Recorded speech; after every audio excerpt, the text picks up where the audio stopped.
that R, it be that A, it be that I, our defense bang. It be that E, it be that R, it be that S on our chest that got us far. We be them Raiders, we be them Raiders, we be them Raiders, just wanna be that hater. We be them Raiders, we be them Raiders, we be them Raiders, we be them Raiders. Give me a snack, I'ma turn it to some racks. LA didn't wanna give us a home, but LV got us on the map.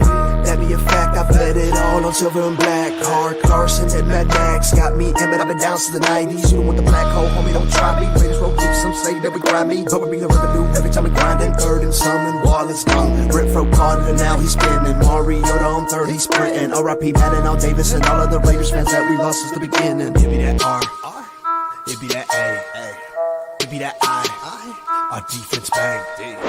It be that E, it be that R, it be that S on our chest that got us far. We be them Raiders, we be them Raiders, we be them Raiders, just wanna be the hater. Raider Nation, what's going on? It's your boy Chris. Welcome to Protect the Shield podcast, where my opinions might not always be popular, but they'll always be authentic, man. I appreciate you guys tuning in to my Fan Talk Friday series, man. So I appreciate you guys joining me. You guys could be anywhere, but you guys decided to be here with me, man. So I really appreciate that, guys. Man, we got a lot to talk about, man. A lot to talk about. Have a lot of moving pieces this week. Some good stuff, a lot of debatable stuff that people, we're talking about, man. So I'm definitely excited to get into it. I got a great panel as usual. Got my boy Raider Rundown in the building. I got my boy Kenny King Jr. in the building, man. So, we definitely gonna have some good talk, man. But before I get to that, man, got to shout out my Shield squad, everybody that's in the comments, man. Robert Pena, man, appreciate it, man. Thanks for coming through. Let's see, Marcus in the building. The GOAT Kenny, absolutely, Kenny's a GOAT, man.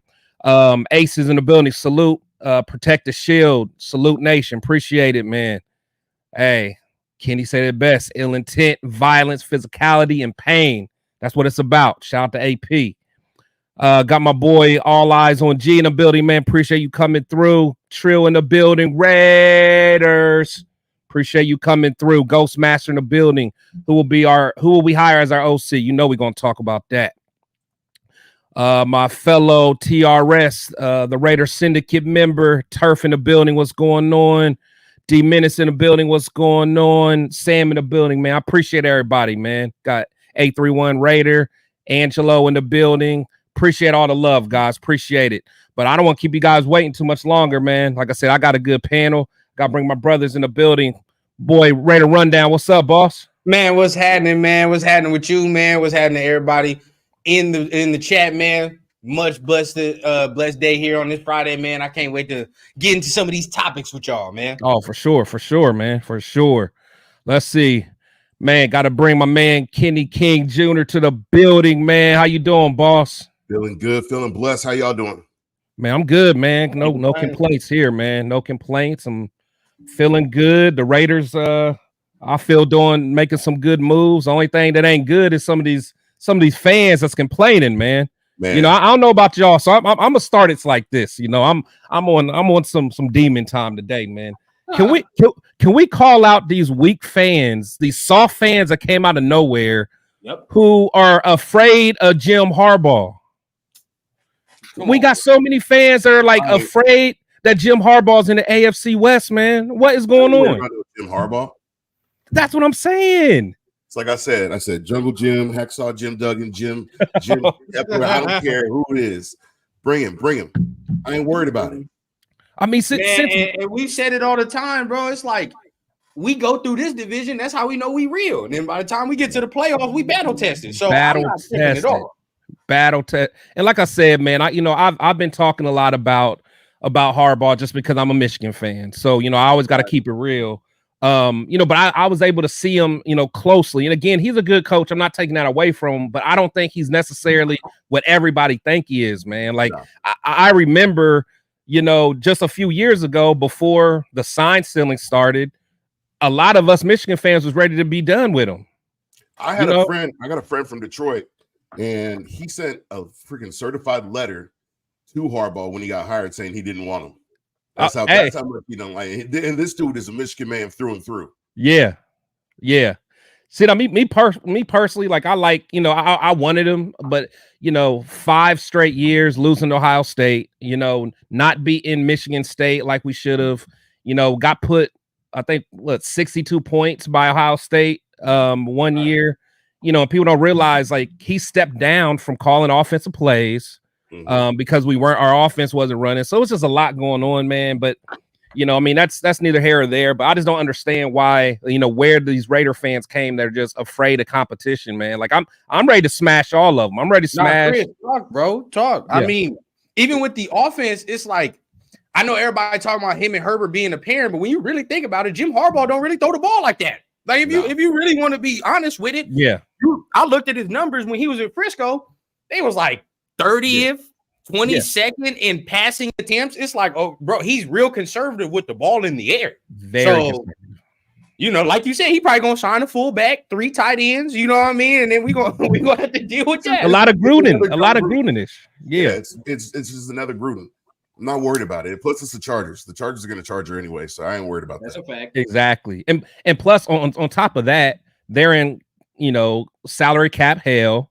So it's not like he's going to be able to make a whole bunch of moves. I mean, he's going to have to bang out with what they got. And they're going to lose some players anyway just because of, salary cap casualties and stuff like that. Yeah, like Mike Williams is a guy that might be gone. Khalil for sure because he makes like 20-something mil. Oh, yeah. Yeah. So how y'all feel about that, man? Because how the nation gets, we get emotional. What would y'all feel, or how would y'all feel if we brought Mac back? I'd love it. Would you? I'd love in a heartbeat. You pair Mac with Max and Kuntz and Tyree. That's crazy. But the thing that but when I look at it, like I would love to have Mac back, but I'd rather get a Chris Jones or in the inside like that. Yeah.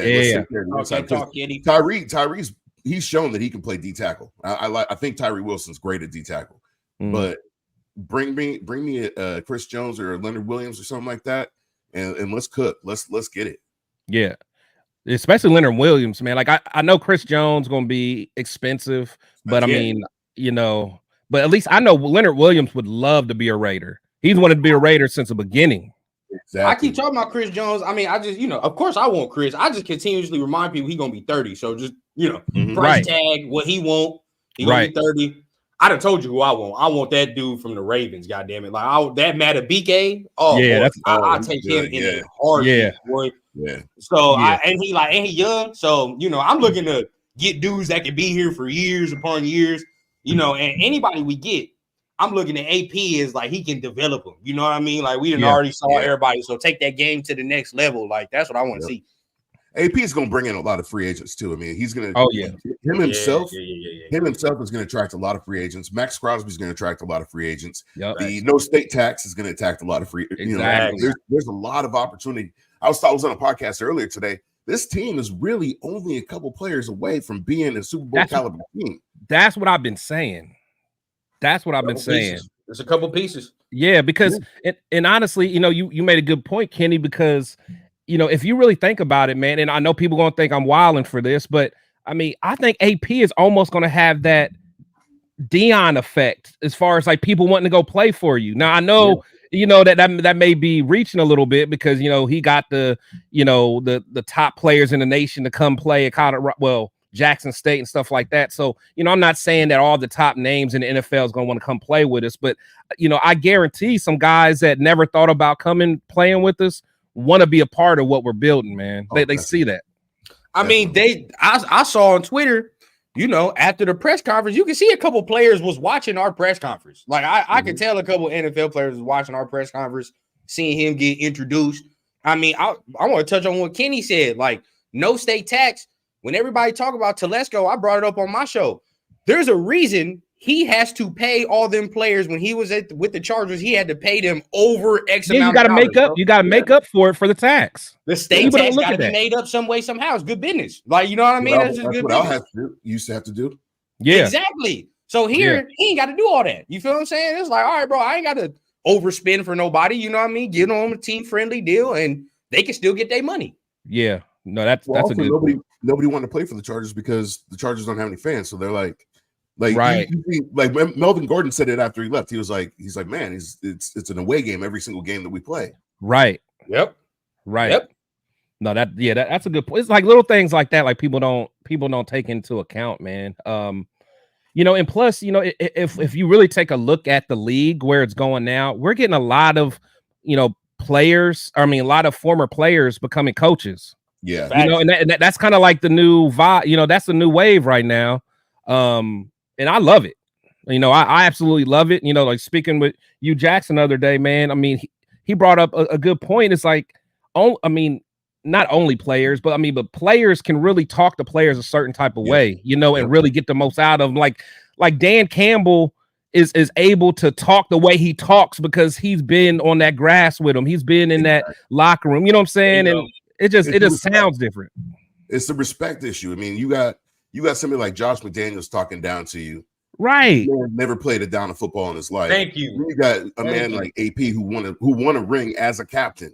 Like, as a captain, you're going to take that differently. You're going to take it differently. Now, if it's somebody like Tom Coughlin, who's very well respected in the league, that's different. That's a different story. It's like a Nick Saban or Bill Belichick. Yeah. Yeah, you have to. A lot of these cats aren't like that, and they try to talk like that. Exactly. Is that like, you know, that's perfect because, Tom Coughlin, he got 2 rings. Yeah, I think it's 2. Yeah, he got 2 rings to show for it. You know what I'm saying? And ain't nothing you can say. Like, you know what I mean? There's nothing you can say. Okay. There's nothing you can say. Straight. You and know the what thing I mean? is, And like y'all said, like if you don't play ball, you know, we've all at some capacity been around football or played football, and we know when you have a coach, you can tell when he don't know what the hell he's talking about, or you can tell he ain't played. You know what I mean? Because he asked you to do some things. It's like, come on, dog. Like, why are we doing this? You know what I mean? It don't make no sense. Yeah. So definitely what y'all saying for sure. Yeah. I'm just, that's just because what I mean. I don't know. I'm just feeling real good about it, man. Because I'm doing a lot of debates that I've been having about, people not feeling AP's ready because he doesn't have the X's and O's. And again, just like AP said, if I didn't know the X's and O's, I wouldn't have been playing in the league as a captain for so long. Thank you. And again, and people don't realize, like, he didn't only just play, but arguably, I know me and Kenny, we probably close to the same age. Rundown, you're younger, but like that Giants defense was probably one of the best, defenses of, easily the last 20-something years. I mean, it's one of the top ones, and they beat probably the best offense ever. I don't care what nobody say. That Patriots offense, that was ridiculous. The one that was 16-0. Yeah. No one had them winning. What Tom and Randy together had like 24 touchdowns or something like that. It was something ridiculous. Rewrote the record books that year. Just rewrote it. It was just nasty, man. And for them to come out, I wish I was like comprehending football the way I comprehend, because I watch, but at the end of the day, back in the day, I was comprehending it the way I comprehended now. For sure. It's different. It takes time. Yeah, for sure. Like even back when I started playing high school ball, like I didn't really start comprehending it until like my junior year. And then then it clicked, and I started understanding the X's and O's, and I'm like, oh, okay, this is why this. And now I'll be sitting in games with my brother, who's just sitting there calling out defenses before it even goes out. Yep. Exactly. And honestly, and that's huge, man, because a lot of times, like for me in high school, it was more or less just based off of athletic ability, and just doing it, but like understanding the game from a cerebral standpoint, I probably didn't learn that until college. And it's like, but it took like another coach to really have me go in there, do film study, and understand like this is why you run this and little stuff like that. But you got to play to understand. But so let's just kind of talk about the GM, man. So of course there's been a lot of talk about him. A lot of talk about a lot of us expected Champ Kelly, of course. And again, there's been a lot of talk about it just all over Raider Nation. Some people think Mark dropped the ball, some didn't. But Kenny, let me start with you, man. What's your thoughts on Tom, man? He wasn't my first choice. I'm a big Champ Kelly guy. I think that I like Champ and what he was able to do after Ziegler got fired. But I look at it like this: Tom Telesco has the resume, he's got the experience. And if we look at his drafts, he's done a really good job drafting players. He's drafted some great players, not only in Los Angeles, not only with the Chargers, but also with the Colts. He was, the one that found Quentin Nelson. So, Yeah. those are things that you got to look at. Like Tom's a smart dude, and so he's definitely qualified for the job. He didn't get fired from the Chargers because we put up 63 points. He got fired from the Chargers because he didn't fire Brandon Staley last year. Thank you. But Yes. Let's make that clear. Now, like I said, he wasn't my first choice. Champ was my first choice. Yeah. Dodge was my second, but I'm not mad at the Telesco hire. Yeah. What about you, Rundown? Same, bro. Like, he wasn't my first choice. I wasn't, I thought it was gonna be Dodds or Champ. But just like Kenny said, like during the press conference, to me, you could kind of like feel the experience. I don't know if I'm tripping a little bit, but just by the way he was talking, you could kind of feel like he'd been around the block a little bit. And with the Raiders' previous GMs, like somebody said it in the comments, you could tell Ziegler was nervous. You could tell, like, we had new GMs. You feel what I'm saying? So it's their first time in that position. I could feel where Mark is coming from.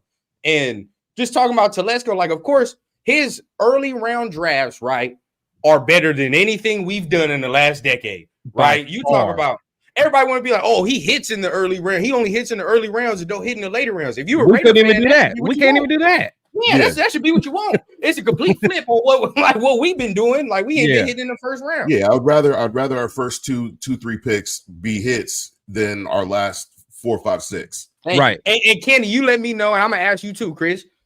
A lot of Charger fans come to me and be like, "Oh, he don't draft no depth." And after that, am I wrong, or is your coach supposed to develop the depth? So if every player came out after the 3rd+ round and was ready to go, everybody should be a Pro Bowler at this point. They wouldn't be a 3rd-round player.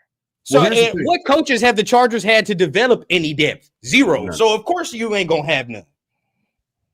Yeah, exactly. And that's the other thing that I look at too is, okay, so he's hit pretty much every first round. The guys that didn't hit, one was Jerry Tillery, who was a first round pick, and then homeboy from this year. Now Jerry Tillery got picked up by us, and he turned into a pretty solid player.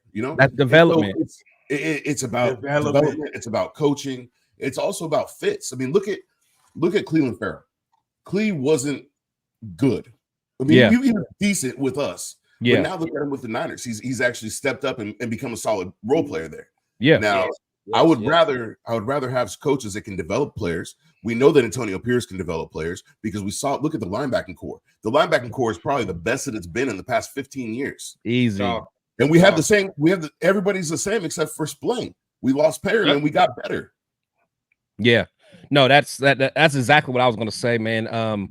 So Rundown, just to answer your question, yeah, I mean, I agree. Like when we start talking about depth and stuff, yeah, to me, that's about developing your players, man. Yeah. And getting the most out of them. Because honestly, and I've been saying it forever. Like you guys know how I feel about like Malcolm Kuntz, man. Like I've known Malcolm Kuntz could play. Like I just don't understand. Like he didn't necessarily develop under Gruden because I don't think he had the opportunity to. But like we've already seen under Patrick Graham and AP, Mork has developed. Even Amik to a certain extent has developed. And then of course, I think the Divine Diablo is, he's gotten better, and of course, Spillane. I think a lot of them, man. Nate Hobbs is still playing good. So everybody improved once AP took over. Easy, yeah. Everybody improved, except I would even say even Aiden O'Connell to an extent, because at least he wasn't turning the ball over towards the end of the season.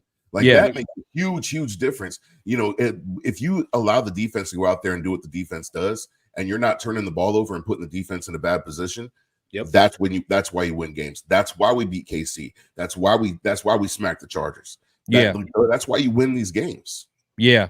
Yep. No, I agree. I think and just kind of going back to talking about Tom, I think, a lot of people talk about his drafting, and of course he missed on some of them. But again, I think the perfect example for me, and someone that I would like us to kick the tires on, is that linebacker they drafted, Kenneth Murray. To me, because I loved him out of college, out of Oklahoma. They drafted him way too high, though. I think that was definitely one of his misses because he traded back in the first round to get him. Yeah. I mean, didn't but think he should do that. if I remember right, because I think he came out the same year as was it Queen? Did he come out the same year Queen did? Yes. Yeah. So I yeah. think they were like 1 and 2. I think for linebackers that year, if I remember right. Yeah. But the thing is, I guarantee he's somebody that I think can be like a Spillane as well. Like let AP get his hands on him. I think that dude can play, and I guarantee we can get him for cheap. No, as an Oklahoma fan, I watched him a lot, and that dude can ball. He can ball, yeah. Yeah, I did watch him when he was coming out for sure. What I do want to point out, Charger fans always want to say we take their scraps, but if I recall, every time we sign a Charger dude, they do better with us than they ever did with them. So by that logic, Telesco should come over here and be that boy for real, for real. Like look at Brandon Faison. That's a prime example. Oh yeah, Casey Hayward. You know what I mean? Like these dudes. Like he came to us and balled. Yeah, Casey Hayward. Yeah, Hayward. All those dudes. No, they do better with us, bro. I don't know what it is, but every time they come, I agree. I agree. They do better. And then even I know a lot of talk about the salary cap, and I don't think the salary cap was all on him, of course. But again, I think people don't understand when your team at a certain point in the window, you're gonna push all your chips in. So that they were at the point where they knew that Herbert was about to come off of his rookie contract, so they knew it was like the time is now to go all in. So yeah, they probably overpaid some people and got some high end free agents and stuff like that. I think JC Jackson and people like that, Khalil Mack, and they were like, this is going to be our window. We got to make it happen. All teams go through that. The Rams went through it, the Rams went through it, but they so happened won the Super Bowl, so it worked for them. Yeah. But they got an elite coach, I think. Yeah, they got a great coach. Yeah, but you try that with Brandon Staley, you're gonna fall flat on your face. Exactly. But the mindset's the same. Like the Rams weren't in good. They were in cap hell for a while. Back when the Saints were good. I mean, honestly, let's be real. That's why Sean Payton ran away from the Saints, because he didn't want to deal with that cap. People don't even think about that. Sean Payton's a coward, man. He left them in financial ruins, left for a while, and then decided to go somewhere else. Let's keep it real, man. Yeah, bro. That's 100%. And I think honestly that whole cap space they in, they can honestly get out of that. Honestly, they can if they cut a couple people. So it's not completely trash as we think it is and as many people think it is. But I mean, you just hearing Telesco, you can hear what he said. He said it multiple times. Like, this team ain't far, bro. Like this team right here ain't far. We need a couple pieces, get better here and there. But other than that, he said it himself. I don't need to gut this roster. I don't need to start over with this roster. You know what I'm saying? Like, I'm good. Like, who was that? Was it Hondo in the presser that asked about that? He's like, oftentimes new GMs come into a situation where it's not ideal. They have to basically redo everything. This is a team that is as bad as Gruden and Mayock were, and as bad as McDaniels and Ziegler were. They were able to put some pieces together. Yeah, they were able to do some solid drafting and put the pieces together to make this a team that can compete. You obviously you got to get rid of some guys on this team. You got to get rid of Jimmy. You got to get rid of Brian. But you have the pieces around you. You've got Max. You've got Spillane. You've got Jack Jones, who's still on a rookie deal. Then you draft a quarterback. Then you got two quarterbacks on rookie deals. So he's coming into a very beautiful cap space where he's like, I have a lot to play around with. If I have a quarterback on a rookie contract, guess what? That gives us a 4-year window. Exactly. 4-year window to cook. Exactly. Really 5 years. I mean, because you can get the 5th-year option. Or no, or do the quarterbacks automatically get 5? Quarterbacks usually end up getting a contract their 3rd or 4th year. Yeah, you want to show that up over the 3rd. Yeah, up on the 3rd year. But I mean, but still gives you a 3 to 4 year window, especially that first year of the quarterback contract. You can back end it, or you can put it more into a signing bonus or something like that. So there's a lot you can do to play around with those contracts. Yeah, so I keep saying, man, like, get a quarterback, man. We get a quarterback this year, like y'all saying, 3 years, right? After the 3 years, you can extend him, and then by that time, we already know we got to do in 3 years, right? Yep. So, like, if we're extending him in 3 years, then we straight. We're pretty much good at this point. But if not, move the fuck on and then get another one. You know what I mean? That's basically what it is. And plus, I think, we can get some cap relief with, 'cause people are tripping about Devontae's contract. I think, Mark has the capital now where, he can restructure, give more on a bonus and make the cap hit, a little less. I mean, there's a lot of things, in the financials that we can make it work. So, Right. I'm not worried. Plus, we're getting a lot of the dead cap, all that dead money back that we had for, some of those bums in the last few years. So, I'm excited. Yeah. Honestly, so I've been wondering what's the deal with his number? Are we getting his money back? Nope. Mark could pursue it. Detrimental to the team. Yeah, he could pursue it for detrimental to the team. I think that he's trying to do him a solid by, like, hey, let me give you your money so you can get paid. But I wouldn't. He better than me. Nah, bro. Mm-hmm. All he's using his money on is weak tattoos and bonfires. So yeah, like, studio sessions, bro. He over there, he's weak songs, studio sessions. Bro, on that fucking Zahar somehow. Like, I don't know. Yeah, it's just I don't know. I'm just excited, man. I'm really excited. I think that and another thing, when you look how our team is just constructed now, we had one of the cheapest defenses. Yeah. Not to mention, and we're in the sending defense. So, I mean, as a man, I don't know. I'm just, as a GM, you're in a good spot. Honestly, you're in a good spot. Like, to me, I don't need to pick no head coach, which was really his problem last time, right? Yeah. Like Kenny said, he stuck to Brandon Staley way too long. You feel what I'm saying? Like, that was his issue. If he didn't do that, he might still be over there. So, right. I mean, just me. I continuously say it. Watching him, you can tell it just look like, thank God I have a head coach, bro. Like thank God I do not have to pick that. And you know he gonna be scared to say anything to AP. Oh yeah. AP check his ass in the Oh man, yeah, like dealing with Suge Knight or something. But not, but really though, but just hearing him, one thing that I like, I mean, for someone that got so much experience as a GM, he didn't come off as a know-it-all. He came off as somebody that wants to be collaborative. And to me, that's everything, man. Because we've had coaches, whether it's Gruden or McDaniels, who were pretty much know-it-alls because they thought they were gurus, and now you got someone that's like, hey, let's work together.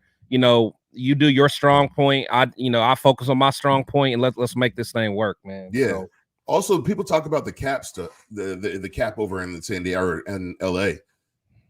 Telesco's not going to be worrying about the cap. He's not going to have to manage the cap. We have a capologist. Yeah. And so he basically will go to the capologist, like, what can we do? How can we make this work?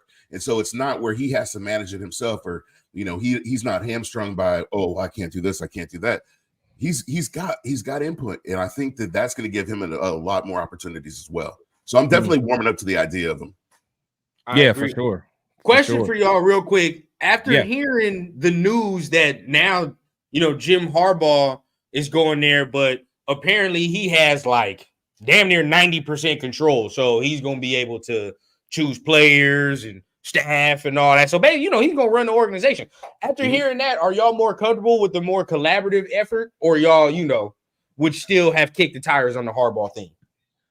Oh, no, I like the collaborative. I don't want another coach who has total control.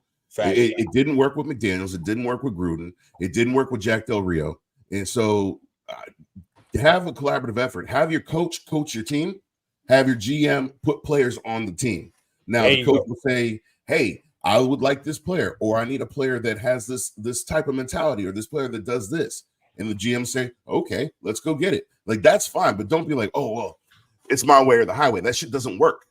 Unless you're Tom Coughlin, that shit does not work. Does not work, bro. But you know what? Even with Tom Coughlin, if you even think about his later years, he started rubbing the team the wrong way, where they're ready to get rid of him anyway. I mean, it doesn't work unless you win. If you don't win, exactly. Hey, Big Bill on the outside looking crazy right now. That bit him, it bit him towards the end. It bit him in the ass. You know what I mean? Like every team that does that, it never ends well. You know what I mean? Because after a while, it's too many hats that one person is wearing. You feel what I'm saying? You're gonna mess up at one portion. If you have too many jobs, you're not gonna be able to do one thing, you know what I mean, the right way as you're supposed to. Just do it the Raider way. That's it. Facts, man. Mark smartened up, man. Just go ahead and make it collaborative. Finally, shit. Yeah, for sure. Like I'm hype. So let's kind of talk about these quarterbacks, man. So I know there's a lot of discussion about quarterbacks. You know, some people want to vet, some people want certain rookies, some people want to give up, mortgage a future for, you know, one of the top three. Kind of where do you guys fit? We'll start off with you, Rundown. I pretty much kind of know where you stand, but as we've been talking, I know you've kind of opened up to some different things, but kind of where are you standing at this point? Well, first and foremost, like my number one plan, go get your guy, bro. Like go get your dude. You know what I mean? Like when you look around the league, pretty much a lot of people that had their quarterback to some degree went up and got it. We even look in the division. Kansas City went up and got Mahomes. It's not like he just fell in their lap. You know what I mean? Like they traded up and got him. I think Buffalo traded up and got Josh Allen. Did they not? If I'm not mistaken, or did he fall in their laps? I don't remember that one. Regardless of it, most people are trading up. It don't mean you got to go to number one, right, and give a big haul. But say Jaden Daniels start falling a little bit, slipping a little bit, do it. You know what I mean? Like, what are you waiting for? And if it don't work, it don't work, bro. But you took the swing. That's all I'm saying. You know what I mean? Because I feel like the veteran route that we keep doing, like, is gonna lead to this same path. You know what I mean? Like after 2 years, it's a wrap, and we got to do the same thing all over again. Like, I don't want to keep doing that. Yeah. So what's your thoughts on like Devontae kind of making a push for Cousins? Are you against that? See, this is my thing. He said Cousins, right? But people don't want to talk about in the same interview. He did talk about Stroud and a rookie. Yeah, right. Yeah. He did talk about like if there's a certain rookie I like, which there is, right? We all know who that is. Yeah. But if there's a certain rookie I like, I don't care. You know what I mean? I'll do what I got to do. So I think he'll be fine if we get one of them top flight dudes. Yeah. Yep. I got a big three. My number one is Jaden Daniels. I think that just it makes the most sense, right? You listen to Tom Telesco in the interview. He wants to bring back that old school Raider football. You run the ball hard, you throw the ball downfield. That's what you get with a Jaden Daniels. You get a quarterback who can throw the ball downfield. He's got a deep arm. Everybody's all worried about his size. He's the same height, or he's an inch taller and a pound heavier than Aiden O'Connell. And so that whole I didn't realize that. I didn't realize it's the body it looks different. He carries a lot of his weight in his face, so you know he's got that. He's still got that baby face, but yeah, they're the same. They're basically the same size. So you look at that's a good point. That's a good point. Yeah, so he's not going to get killed. To a Raider Paul who's talking about he's going to get killed. No. Kyler Murray doesn't get killed, and Kyler Murray is a midget. Like Lamar don't get killed. Lamar don't get killed. You know, the only quarterbacks who get killed are the ones that sit in the pocket. So that stigma of they're too skinny, or we don't want a quarterback who can run because he gets hurt. I'm sorry, I want a quarterback who can run so he doesn't get hurt. And so get out of shit. You know what I'm saying? Like look at that. Facts. So those are things I look at. My top three though: Jaden Daniels, Caleb Williams, and Michael Penix. All those guys, they can throw the ball. They have durability. Look, I know people worry about Penix's his knees, but Penix didn't get hurt last season. He wasn't hurt last season. He injured his knees a couple of years ago, and so he's shown that durability. So that's those are things I look at. But yeah, I want J5, no doubt. Can he please? Because I saw you second one, right? And I argue with the dudes of the group, right, that we got right here. I argue with them all the time about Caleb Williams, right? It's like me on a hill versus all of them, right? I'm like, bro, I don't care. I want Caleb. They don't want him. Dude, he's real, bro. He's real. He's gonna be one of the top quarterbacks in the league. Oh, he's real, bro. I mean, he has. If you look at the way he plays just like Mahomes. And come on, he does. I mean, look at him. He's gonna be. He's the next potentially Mahomes. I mean, he's got all the ability in the world. He makes crazy throws. He makes besides mental toughness, man. That's where he lacks it to me, man. The mental toughness thing that you think about, but at the same time, like I want to know what's going on with him, because there's obviously something mentally that's affecting him, because he wasn't like that in Oklahoma. And so, I want to know like what that is, but I definitely think as a player, he's got all the ability to be a top player. Now, I agree with that. Now, rundown. Now, we never, whenever we debate about him, we never say anything about his physical talent, his physical ability. Right. What do I always say? I always say it's like, it's like that maturity for me, man. It's like, it's just from the neck up, man. It's just like, I don't know, man. And to me, what I think it is, kind of what Kenny was talking about, like from a mental standpoint, I think it might be pressure. Like, you know what I'm saying? Like, I mean, honestly, I really think, it might be the pressure. You got a guy that's, he's going to get a whole lot of pressure in the NFL because he's going to get a bag. The team is going to want him to, make moves happen now. And I don't know, man. Well, can I say this, Chris? I'll say this because I say it all the time. I think me and you even argue about this at one time. The greatest quarterback of this generation, he holds a lot sometimes. He be holding a lot sometimes. Mahomes, bro, he cries a lot too. If we want to be serious, he be holding sometimes, bro. But that's different, bro. That is completely different. No, because I've never seen. Guess what?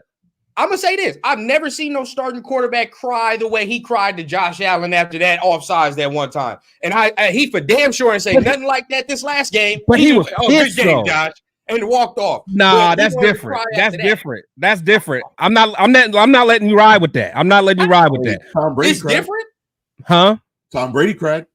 Right, but that's what I'm saying. It's like I think like Caleb cries because he's like sad and hurt. Where like Mahomes is crying because he's like fired up. He's competitive. It's like it's just LA and the Hollywood that's doing it to him. Once you get him to Vegas, you get him around a guy like Max Crosby. He ain't gonna cry no more. That's what AP. You get him around AP. AP might make the boy crumble, man. That's what I was about to say. Like, mental toughness, AP might make him cry. But that's what I'm saying. That's the same reason I don't want to go out and get like a Russell Wilson. People are talking about bringing Russell Wilson. Yeah, dear God, no. He gonna make Russell Wilson cry. If Pete Carroll made Russell Wilson cry, if Sean Payton made Russell Wilson cry, AP gonna make that motherfucker cry. He don't fit, bro. He don't fit here. The mentality don't fit here. He doesn't. AP said it best, right? He said not everybody is supposed to put on this jersey. I said it with Turk yesterday, bro. Even with the fan base, we too lenient with who put these colors on for the past decades, bro. I agree. Players, fans, bro, too lenient with who put these colors on. And some people don't be deserving to wear this, bro. Like, that's just real. Like Marcus Peters coming in wearing 24 and playing like my God. Corey Littleton hemorrhaging money, right? You really like just dudes just hemorrhaging money from us, bro, and they don't deserve to wear these colors. Yeah, no, that's yeah. We finally out of Corey Littleton's fucking contract this year. Yeah, his finally comes out. I think who was it? It was him, Kenyon Drake, and I think someone else. What's the corner too? LaMarcus Joyner, the safety. Yeah, LaMarcus Joyner. Yeah, come off the books too. Yeah, and it's. Yeah, and that's what I'm saying. Like that's why that's huge getting that money back. And and honestly, I don't care what Mark says about Chandler. Go get your money back because Chandler was wilding. Chandler was trying to. Yeah, that's what I'm saying. Like Chandler was sitting there, accusing Mark of being a pedophile. Right. Right. Yeah, that don't slide to me. No, I'm gonna have to get that break about. Yeah, it's nothing to joke about, especially in the climate it is now. Yeah. Oh yeah. Like you get the right people hearing that stuff, they're gonna try to take your team from you, man. There's gonna be an investigation on your ass tomorrow. For sure. I see in the chat here, Hardcore Raiders. He got a question. Yeah. So he said, so ask Kenny King, what do you think of if Hugh Jackson was a senior offensive assistant? I've been kind of campaigning for Hugh Jackson to be offensive coordinator. I think that people Let's forget. Go. They forget him. They forget how he was as an offensive coordinator. They remember who he was as a head coach. Hugh Jackson as an OC is a fucking demon. He had Jimmy Campbell playing at Pro Bowl level before he got hurt. Hugh Jackson as a head coach, no, absolutely not. But you pair Hugh Jackson with AP and Patrick Graham, we gonna fucking cook. Right. No, absolutely, absolutely. Salute, Jack Kenna, man, for the super, man. Appreciate it. He said, Kenny, salute, brother. It's been a hot minute since seeing you and Cody as a Raiders are running back. How important is it to have a great offensive tackle blocking for you? Yeah. First and Good foremost, question. I'm not 65, so I'm not my dad. I thought I looked younger than that. But nah, me and Cody, Cody don't do any podcasts anymore. That's the problem with Cody. Is he's too busy throwing parties and tailgates and shit. Oh, but, yeah. But no, for Raiders running backs, looking at it from a running back perspective, because I did play running back in high school for a couple of years. Mm-hmm. It's great to have a tackle blocking for you, but it's always great to have all offensive lines blocking for you, and also that know your run style. That's a huge part of it, because if you're a running back and if you're a power back, you want your lineman to be able to open up the hole immediately. Yeah. If you're more of a scat back like a Josh, you want somebody who's going to be able to block in that zone. Yeah, who's going to know and it can move and can pull. Yeah. Yep. Yeah. No, absolutely, absolutely. No, that's a good point. Going back, touching on the Hugh Jackson again.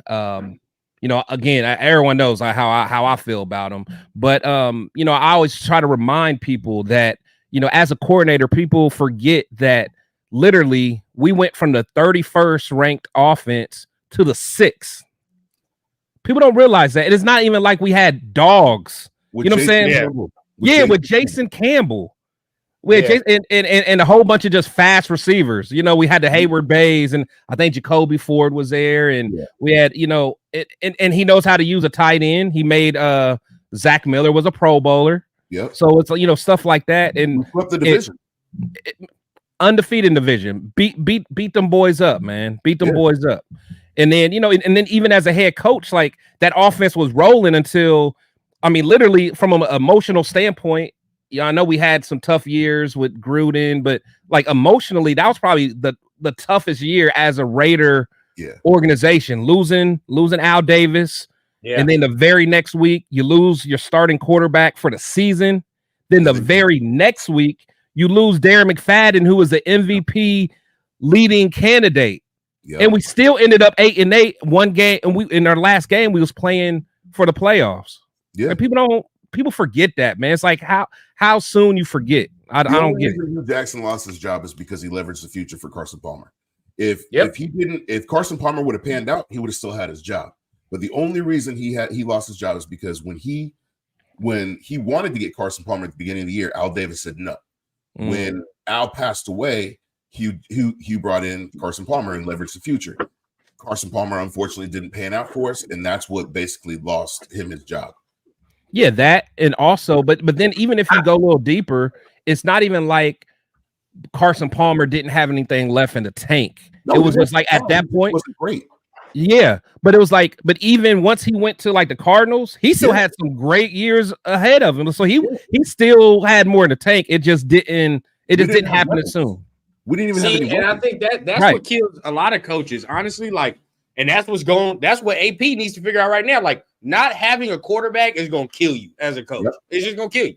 You know what I mean? And if the quarterback play is not good, then everybody gonna look at you and be like, "Oh, well, you either brought him in or you stuck with him." Exactly. So that's on you, and that's why AP gonna look for his future right now. He has to. I would take the guy that the guy that you've known since a little kid, the guy that was in the locker room when we beat the brakes off the Broncos. Yeah, like that's our guy. Jaden, I believe Jaden is going to be a Raider, and I feel like Jaden will be a great Raider, and he's somebody who Devontae will want, and he's somebody who is going to be able to fit in the offense, and is going to make Josh Jacobs' job easier.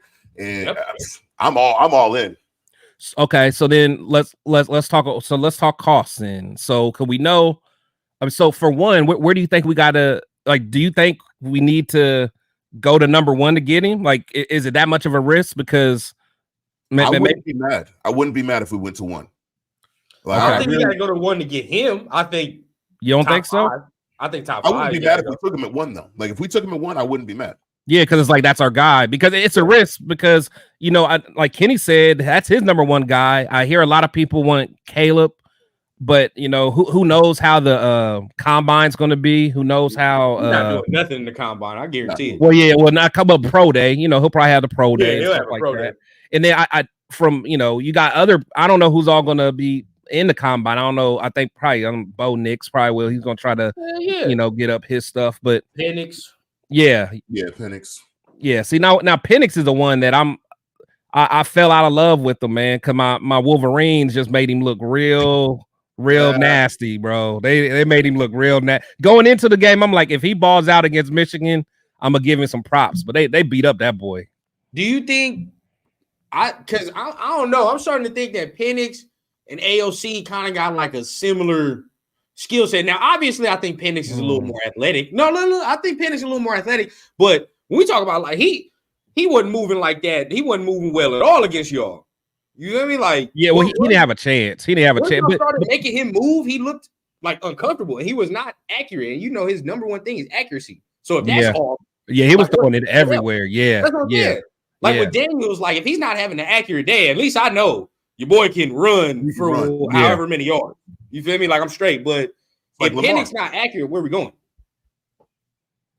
It's like, I mean, I see somebody saying another quarterback from LSU. People got to get out of that. I know. Like, come on. Yeah. Like, because I was one of those. I don't like Ohio State quarterbacks. I don't like Oregon quarterbacks. But I mean, shit, that's why they want Stroud for that reason. Yeah, like, CJ Stroud changed that whole game. Justin Fields is not a bad quarterback. Justin Fields is just in a really shitty situation. And that's another opportunity. That's another option that I would look at too, is Justin Fields, because he has that similar skill set. And you pair him with a guy like Cliff Kingsbury who can, you know, tap into that, or Hugh. Like, I want somebody who knows. I want an offensive coordinator who knows how to coach, like in this era of football. Like, I don't want somebody who's going to have 42 tight ends and 3 fullbacks. Thank you. You know what I'm saying? Yeah. Yeah, and then somebody with pre-snap motion, something. Damn. Yeah. And honestly, but that's the thing, man. Like, I want that more. I still want a pro style offense. I don't know if I'm ready to convert to a Cliff Kingsbury yet, though, man. Because I told y'all last week though, it's still gonna be elements of AP, even if you get Kingsbury, because you got to remember AP gonna want to run the ball. So you got to think in these interviews when he's interviewing Cliff for all these dudes, like, okay, I understand what you run, but will you be able to add some physicality to that, right? Like, are we still gonna be able to run the ball and all that? That's the questions. I mean, it is, but then you got to think like Kingsbury. It's like it's almost like you would have to have a hybrid offense at that point, and then, but then it's like, it's kind of tricky because like we were talking earlier, you would almost need 2 different sets of offensive linemen, because in Kingsbury you need those zone type, you know, guys that can get out and pull and all that stuff. You know, but them power guys aren't doing that, man. You think Jacobs don't run the zone well? Huh? Jacobs don't run the zone well? Oh, no, he does. No, but I'm saying if we got the line to do it though. We have the line to run zone. Yeah, but that's what I'm saying. What do you think that AP is going to want to do though? I think AP is going to want to do whatever is best for the team. Facts. I don't think it matters. You look at Josh. You don't want to move. You don't want to change too many things, right? You know what works, because you got Josh Jacobs. You bring him back. You got Devontae Adams. You bring him back. My biggest question mark on what AP is going to do is around Hunter Renfro and what he does with Renfro. He's gone. Yeah. He has to. I mean, I've been saying it all year. Like, Trey Tucker is the reason we not gonna see Hunter Renfro no more. That's just the basis of it. You know what I mean? Whatever offense coordinator, especially if it's Cliff gonna come in here and see Trey Tucker and be like, "Oh yeah, bro." Immediately, I'm excited about her. Now I ain't gonna lie. Now Trey Tucker and that Cliff Kingsbury offense could get nasty. That could get nasty. I could see him. Like, I could see Devontae moving around, routing people up, and Trey just. I need that out of there. That right there. And think about all the trick plays that we can run out too. You got Jacoby who can throw the ball too. So I'm kind of Cliff would be a great. And we're not even talking about Michael Mayer. Like, once he get involved, it's over. Yeah, but But then again, it's again, what can he do in the Kingsbury's offense though? And plus, gonna have to scheme him open, bro. And plus, also, let's think about Jacobs. Like, if honestly, I think he runs better with a fullback in the backfield. Yeah. Honestly, if you think about it, he runs better with a fullback. Definitely ain't gonna have no damn fullback with Cliff. That's what I'm saying. No, well, not doing it. If you had an Alec Ingold, but you're not going to have Jakob Johnson. Right, exactly. So, man, speaking of Hunter Renfro, man, he said my boy Hunter was paid $16 million this season and finished with 25 catches, 255 yards in 17 games. That boy made $646,000 per catch. But you know what? I blame Josh McDaniels for that. Yeah, I blame Josh McDaniels because he didn't utilize him. And he hated the way that Hunter runs his routes because he doesn't run his routes the way that Josh McDaniels wanted. And so, I feel like as much as I love Hunter Renfro, I think that he's one of those dudes that once a Raider, always a Raider. I think we move on from him. Reunite him with Derek. Let him go to New Orleans. I think he'll have a lot of success down there. But we gotta move on from him. I think it's like $8 million that we get if we get rid of him. We say right there, $21 million saved if you get rid of him and Jimmy. Yeah. I keep hearing different stuff about Jimmy though, man. I keep hearing that we don't get no draft relief or no cap relief. As long I believe it's after the June 1st deadline, we can get cap relief. Okay. It's before if we release him before June, then we get cap release. If we have him on the schedule after June. Or if we have him on the roster after June, then we don't get anything. Oh yeah. But it's still a dead money hit too, though. There's still a dead money hit, but it's not a full hit, so it's not the 25 million. So Daniel said it here, it's 13 million. So after June, it's 13 million. Okay, that's not bad. Yeah, I mean, if we can, I don't know. But yeah, overall, man, I think we got a lot of pieces, man. But yeah, Hunter got to go. Because we can blame McDaniels, I think, but he didn't help himself either, though. I mean, there was a lot of drop catches. I mean, he just, I don't know. I'm just not. After his concussion last year is when the production started to go down. Yeah. Oh yeah, fumbled in the red zone. Yeah, again in that Miami game. Man, we would have won that game if we would have. Yeah, I forgot about that because that was the only time we got in the red zone. He fumbled in Minnesota too. He fumbled against Minnesota. Yeah. Oh yeah, it was like on the 9-yard line. It was Hunter. He's got to go, bro. Yeah, he's got to go. You know what I mean? As soon as I saw them draft Trey, I'm not even okay. As soon as I saw them draft Trey Tucker, I was like, oh yeah, bro, the writing's on the wall. On the wall, bro. Because you could just see the skill set, and you like this and the size. You like, oh yeah, bro, he's playing slot. There's no other position for this man to play. Yeah, and Trey, and he's not like just a typical like slot guy. Like you could tell, like he's built like he's like a little tank. He's athletic, doing back flips inside. Yeah, and I love the fact that he's a student of the game. Like he's like a shadow of Devontae. Like he's like connected at his hip, man. Stuff like that is just. Devontae said he's one of the most mature rookies that he's ever seen. Oh, he said he is the most. Yeah, he said that. Yeah. He said that's a favorite rookie he's ever had. Yeah. So you gotta let that ride, bro. Like you gotta let that develop. Like you can't stash that on the bench. For sure. Yeah, let me get to some of these comments, man. I appreciate everybody that's in the comments, man. I know you guys have said a lot, man, and they just been going crazy, man. But there was a couple questions that I saw. My boy T Severe in the building, man. Shout out to T for Severe. He said, let Jacobs walk and give that money to Kuntz, Spillane, Hobbs. I want to keep Jacobs. I don't know. The only way you don't keep Jacobs is if you draft Corn. And you're not drafting Corn. So I like Blake now. But isn't Blake and Zamir kind of the same type of runner? No. Yeah. Zamir, he stepped up. He stepped up at the end, though. Yeah. But what did Jim run? Power or zone? Power.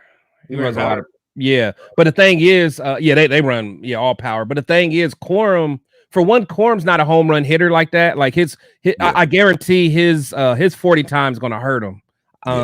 He's a pure power back. Yeah, he is. I mean, he's shifty enough, but he's almost kind of like you know how Jacobs is. Like Jacobs, you know, he'll break, but he'll get walked down. That's kind of how Corum is. But Corum, before he got injured last year, Corum was a monster. Yeah, he was a monster. Yeah, so bro. that no, I want to keep Jacobs. I think people still don't value him, but I think as long as he kind of keeps his word, well, I ain't gonna say keep his word, but like reading between the lines, I think he is going to take a hometown discount to stay with AP because he wants to be there. You know, I think. Oh, no. I think that's hey, Chris, no, bro, you got to stand on that, Chris. He said that. All right, he said it. It'd be different if we would have to read between the lines, but he said it on record. I would take less money to play with AP. He said that. Yeah. So, then there it is. There it is. Then he gonna have to stand on that. That's he got to stand. And I think he will. And I he got to stand on that. I talked to Josh. It's not about the money. It's not. He wants a long-term deal. You know, Josh wants stability. That's what all running backs want. That's all they want. They're the most overused players in the National Football League, and they get the least amount of respect. So they want to make sure that, hey, I'm set. Like, I want to be set. And that's what Josh wants. He wants that stability. He wants to make sure that he's set. And I think that he's earned it. You know, he's breaking every single Raider rushing record. So the man definitely earns it. No How doubt. old is he right now? 25. Yeah, 24, 25. Yeah. 25. Yeah. Oh, yeah. You can get him for like 3 years. Yeah. I mean, you got to think Nick Chubb's is 27. You know what I'm saying? More injuries with Nick Chubb too. More major injuries with Nick Chubb. Nick had he's had knee injuries since college. Exactly. You know what I'm saying? You got to think Jacobs didn't really get no wear and tear in college for real. Jacobs was the third back on the roster. He only had like 600 carries his whole career. Right. So Josh he's still got tons of miles left on those legs. I see here Angelo Reyes says free agency valuation is 4 years at $43 million. That ain't bad. That ain't bad at all. 10 per. We paid him. We paid him 12.5 this year, I think. And so, I'll give him 10 all day. That's not a problem. Yeah.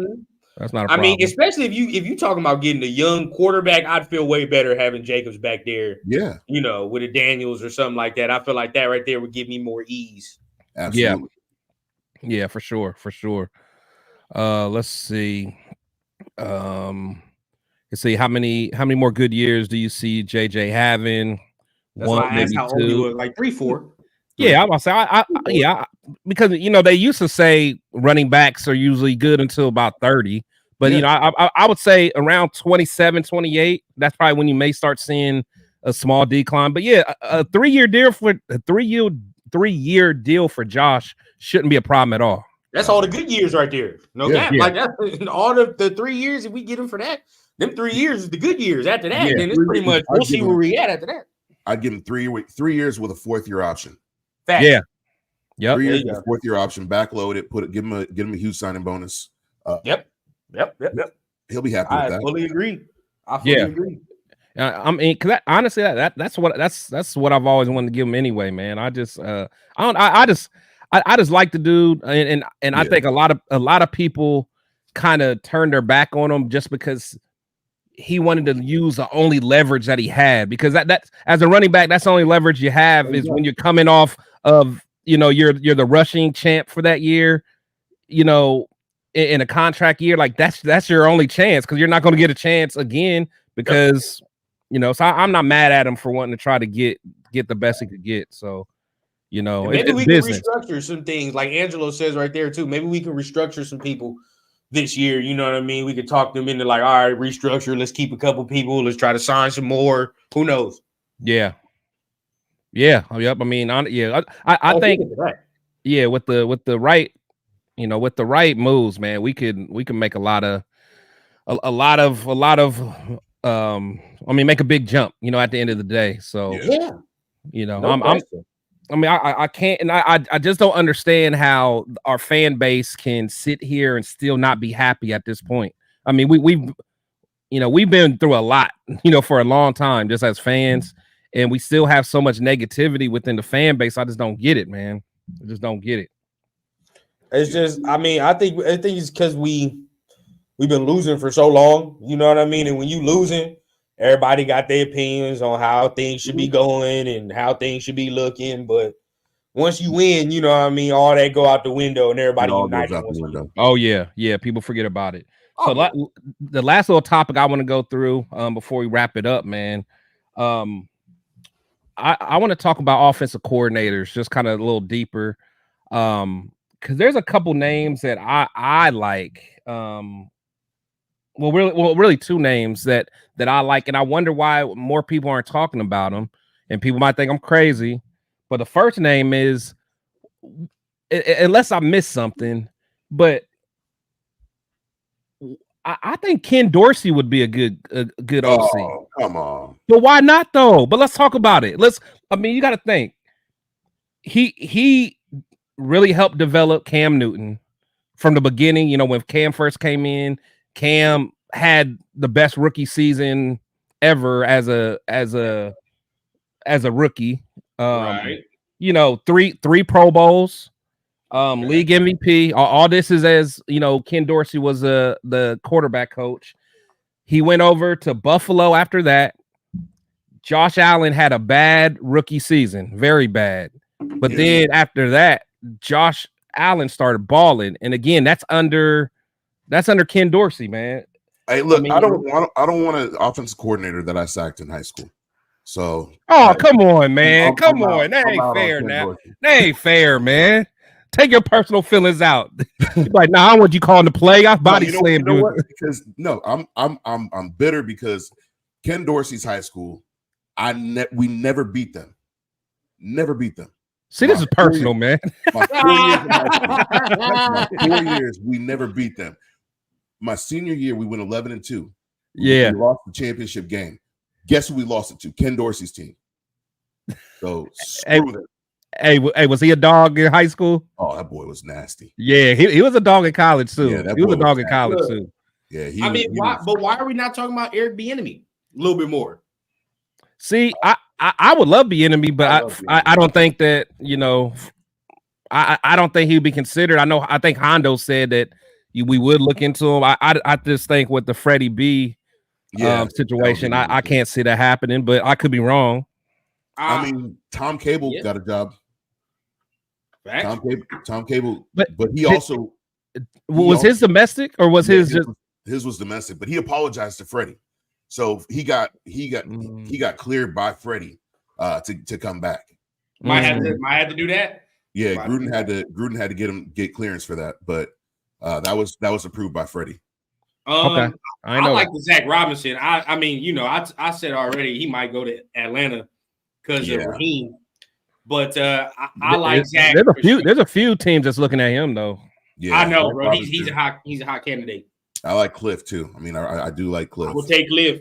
See, I just don't know, man. I'm not fully bought in. I mean, the thing about Cliff, I love the tempo of his offense. I love it because I think we do best when we're have that higher tempo. You know, when we're got some rhythm going. Mm-hmm. But I mean, I'm not mad at the Cliff talk. I'm really not, because I could see him really opening up our offense with our receivers. It could get nasty. It really could. I mean, but you talk about quarterback development. I mean, look at his list. Boy, got a list. And no cap, I remember he was telling everybody that would listen about Patrick Mahomes. I remember that. Yeah. Because Patrick Mahomes wasn't no highly touted prospect either. You know what I'm saying? It took convincing. And I remember he was like, bro, Mahomes is it. Mahomes is it. Mahomes is it. But the thing is, but how good was Mahomes under him though? What? Mahomes was real under him. I mean, he was cool, but like Mahomes is all about that development that Andy doing. Look at his stats at Texas Tech, Chris. I think it was more EB than Andy though. Yeah, EB, and Tyreek and Kelsey. Yeah, I'm not gonna say, you know, Mahomes was Mahomes in college like he is now, but bro, he was real. He was solid. He was cool. Solid, I mean, I'm saying he was cool, but like for him to get to the next level, I mean, and plus he had the opportunity to sit a year, so it was almost like he redshirted, He was able to sit behind who was Alex Smith at the time. Bro, So. in his final game at Texas Tech, this man threw 586 yards with 6 touchdowns. Bro, I mean, I get it. I'm just saying it's just like that development is of Mahomes being who he is. I think if he got drafted anywhere else, I don't think I have his career stats. He's stats. gonna be the same. His career stats at Texas Tech in 3 years was 11,252 passing yards with 93 touchdowns. Jesus. I mean, that's crazy. Come on, bro. Like that is crazy. That's insane. So Kingsbury was responsible for some of that. For sure. No, he has a exciting offense, and you know, I'm not mad at him at all. But what about Byron Leftwich? I thought about that. They're not even talking to him. Exactly. I don't know why no one's talking about him. I like Leftwich. I think he's done a good job. But he's somebody who I had on the list. He's definitely on the list, but he's not a top candidate. I would say he's probably like number 4 or 5 for me. I like Frank Smith. Frank Smith out of Tennessee. He's familiar with the Raiders. He was the tight end coach with us. But has he been? Wait, is he an OC now? He's Miami's OC. Yeah. Okay. But is he running the show though? No, he's not running the show. See, McDaniels do that. Yeah, McDaniels is a different animal. That dude. Yeah, he's a whiz kid, man. Yeah. But same thing with Zach Robinson. I mean, like, you know, he don't run that show. We know they call him play. Give me anybody from that Shanahan tree, and I'm happy. I've been saying that fact. Yeah. But that's the thing. But then again, it's like it goes back to, do we want an offensive coordinator that got some true experience? Because you got to think we're likely going to have a rookie quarterback. We still got a rookie head coach. You know, like, I don't know. I somewhere sprinkled in there, I want somebody that's been there. But there is experience on the defensive side. Cliff's been there. Facts. Cliff has been there. Byron's been there, done that. But I like Byron. That's what I'm saying. Byron and Ken Dorsey. Oh, even Kellen Moore. I know people don't like Kellen Moore. Nah. But Kellen had some good. Okay, all right. Because I ain't gonna fight that fight. Social media quarterback. Yeah, I mean, because we thinking about the realm of like having a young QB. So like whoever comes in here needs to know how to develop a quarterback. Yes, needs to. Like, it's a must, or it's not gonna work. I feel like Cliff could relate to Jaden and be like, hey, look, you know, this is how we're gonna do things. How do you like to play?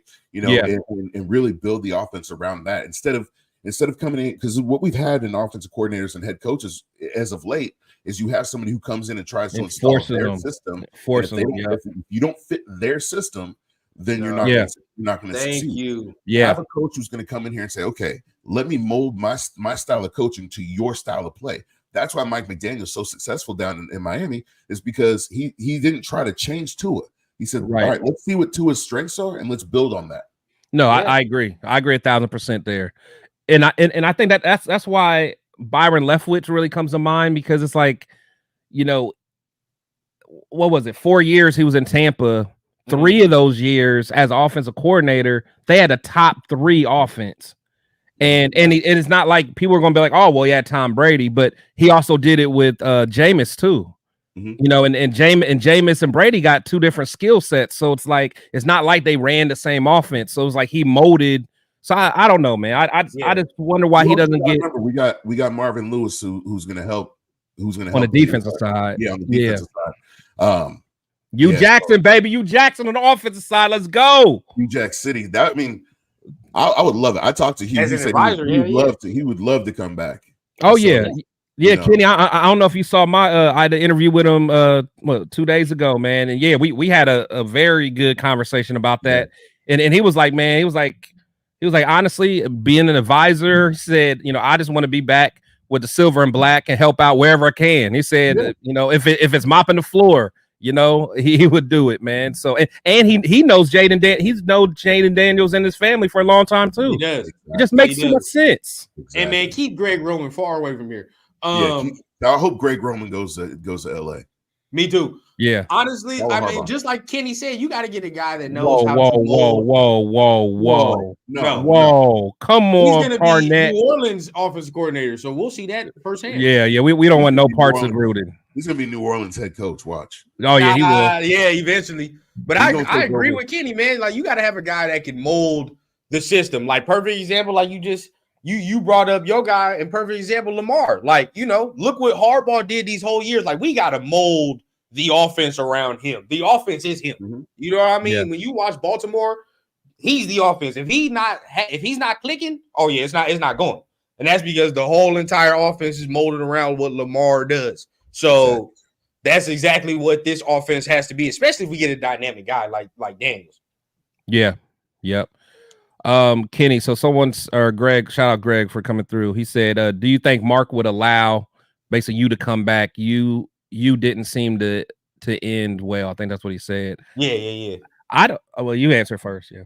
I think that time heals all wounds, and I think that Mark would bring him back. I think that Hugh has been loyal to Raider Nation. He's been loyal to the Raiders. He's always expressed his affinity for the team, for Mark, his respect for Al Davis.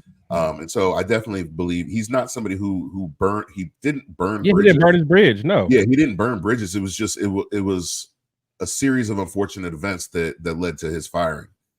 So I think he'd be back. Yeah, no, I agree. And honestly, it comes to, you got Reggie McKenzie in there, and you know how GMs are. They want to bring their own guy, and that's all that was. He wanted to bring his own guy. Yep. His own guy was Dennis Allen, unfortunately, and that set us back some years. So Reggie drafted really well too. If we look at Reggie's drafts, we didn't develop those players. You had Sheldon Harris in the 7th round. We didn't develop him, and look what he turned into. Jihad Ward actually turned out to be a pretty solid player. Obi Melifonwu went on and win a Super Bowl. Now, obviously, wait, Obi did?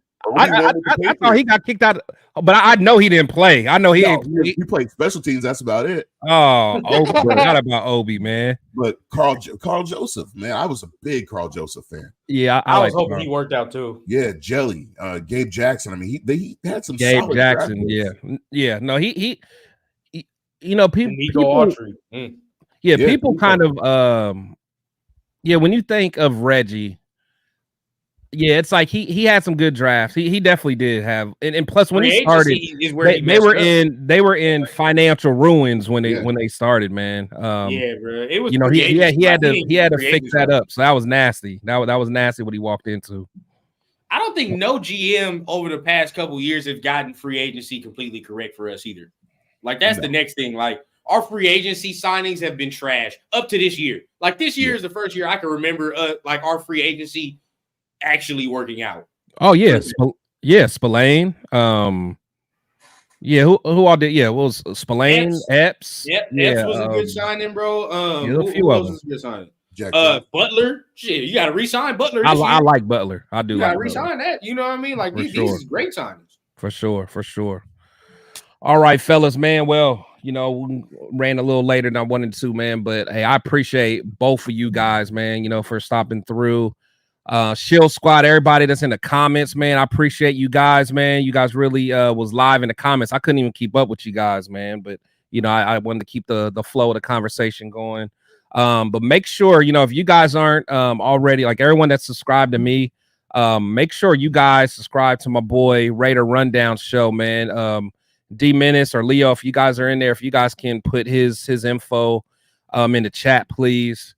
And then, I know most of you guys know Kenny, man. He's a legend out here. But, go to KennyKingJr.com for all his content. Make sure you get tapped in with him. Got a lot of good stuff going on. But Kenny, why don't you just quickly kind of tell everybody what all you do, kind of what are you working on, and exactly where they can find you. Yeah, check me out, KennyKingJr.com, Twitter, KennyKing_Jr. You got the Real Talk podcast, Real Talk with Kenny King Jr. You can find that on every platform except for Tidal, not on Tidal, but I'm on every other platform: Apple Music, Apple Pods, Spotify, all of them. And let's go Raiders! Yes, sir. My boy, Rundown. Let everybody know where they can find you, man. You've been doing a lot of work, man. Yes, sir. Hey, man, appreciate you for having me on the panel, my brother Chris. Appreciate you, Kenny, man. Always good linking up with you and always good seeing your takes. Everybody that's up in here, I don't even say no days because I try to drop daily. So go ahead and subscribe to the Raider Rundown, man. I'm gonna try to give you information, you know what I mean, updates and just some of my takes. So guaranteed much appreciated to everybody that's up in here, man. And you already know what time it is, man. I want to end it off like this. Anybody that you see being scared that Harbaugh's in the division, bro, tell their ass to Raider up, bro. Just tell them to Raider up. Raider up. Raider up. Yeah, that's so true, man. That's so true. It just irks my nerves, man, when people are just scared all of a sudden. I'm like, where's the Raiders where's the Raider fans that I knew, man? So that's what I'm saying. Like, come on now. It's crazy. But hey, everybody, man. So I appreciate everybody, man, in the chat. I thank you guys, man. I couldn't do this without you guys, man. But hey, as I always say, you know, coaches and players come and go, but we must always protect the shield. You guys be safe. Love you guys. See y'all next week. Let's get it.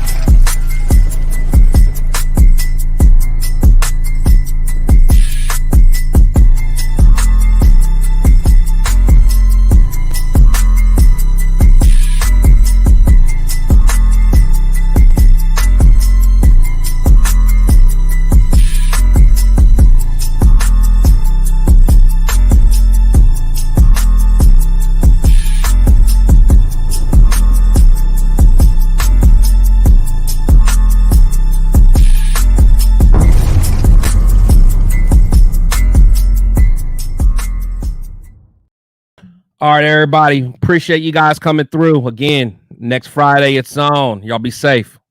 We out.